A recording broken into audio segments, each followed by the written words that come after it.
By and by there were no more houses, only green, and trees and telegraph poles rising up, one after the other, and sweeping by in a dignified dance. The road stretched ahead of them, blue-gray and shining, like the back of a whale. They traveled along it and traveled along it. Oliver nodded with sleep on Cuffy's lap. Then the taxi slowed, turned in at a wide gate, and bumped along a dirt road. The trees tossed under the wind, and leaves flew through the air and clung damply to the windshield. "This is the beginning of it," Father said, and even Oliver roused himself expectantly. The car went up a hill with woods on each side, and then down again to a valley, and there was the house. It was white and square, with a mansard roof and a cupola on top. It seemed too broad for its height, and the cupola sitting in the middle of the roof looked like a foolish little hat. The children liked the way it looked. 2 huge black trees grew beside the house, and lots of other trees, and behind it the woods rose steeply. They glowed with the wild, luminous green of a rainy twilight. Randy's heart lifted hopefully in spite of her. The taxi stopped, and Father got out. He stood there in the rain, flourishing his hat, and said, "Welcome to the 4-story mistake." "The what?" cried everyone, and the taxi driver helped himself to a hearty laugh. "The 4-story mistake," Father repeated. "But it hasn't got 4 stories," Mona objected, "unless you count the little tower on top." "That's just the point," Father said. "This was built in 1871 by a very rich gentleman named Cassidy, who had a wife and 14 children. They took up a lot of room, as you can imagine, so when he bought this piece of land, he commissioned an architect to build him a 4-story house.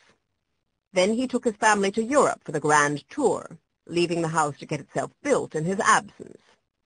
The Cassidys were gone 2 years, and when they returned, they found only a 3-story house awaiting them. Nobody knows whose fault it was, but poor Mr. Cassidy was less rich on his return than he'd been before, and he couldn't afford to have the 4th story added. The best he could do was to build that little cupola to try and give the house more height, and they just squeezed into it somehow, and ever since it's been known as the 4-story mistake." "Let's hope it doesn't turn out to be a mistake to live in," said Rush.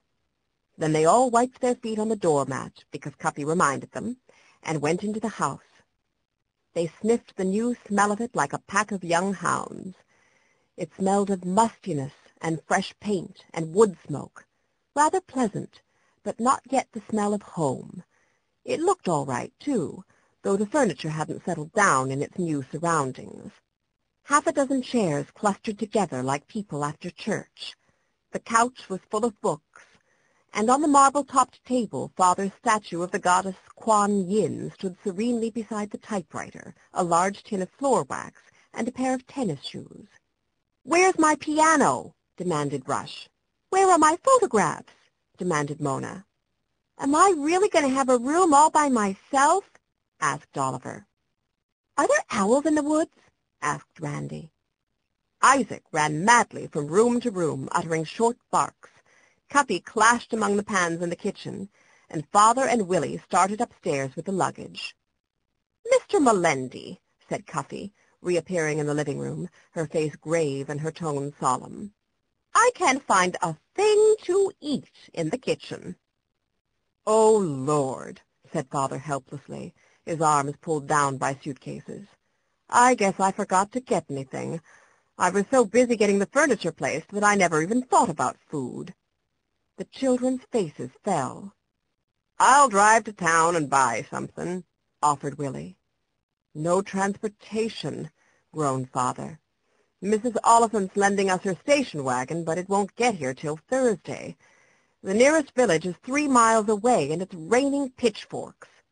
"Can't we phone, then?" "Phone's not in yet," said Father unhappily. "The man said he'd come today, but of course he didn't." But Cuffy decided that Mr. Mellendy had been punished enough. "Well, I brought some odds and ends along in one of my bags," she said. "Leftovers from the kitchen. Didn't want to leave 'em for them new people. Maybe I can throw something together." Father and Willie proceeded up the stairs, relieved, and the children followed at their heels.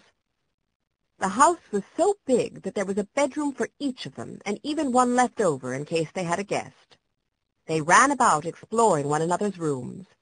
"Look, mine has a window seat," shouted Randy, and then feeling that she was being disloyal to their last house, she added, "But I like the wallpaper in my old one best." Mona said, "Mine has a little alcove, and I'm going to make a dressing table to fit into it, a real one with a ruffle and a powder box on it that plays music." Rush said, "Mine has a tree outside it that I think I can climb down." Oliver said, "Mine is for me all by myself and nobody else." He had always slept in the same room with Cuffy before. And Father said, "Mine is down at the end of the corridor, and quiet as the tomb." He sounded very happy about that.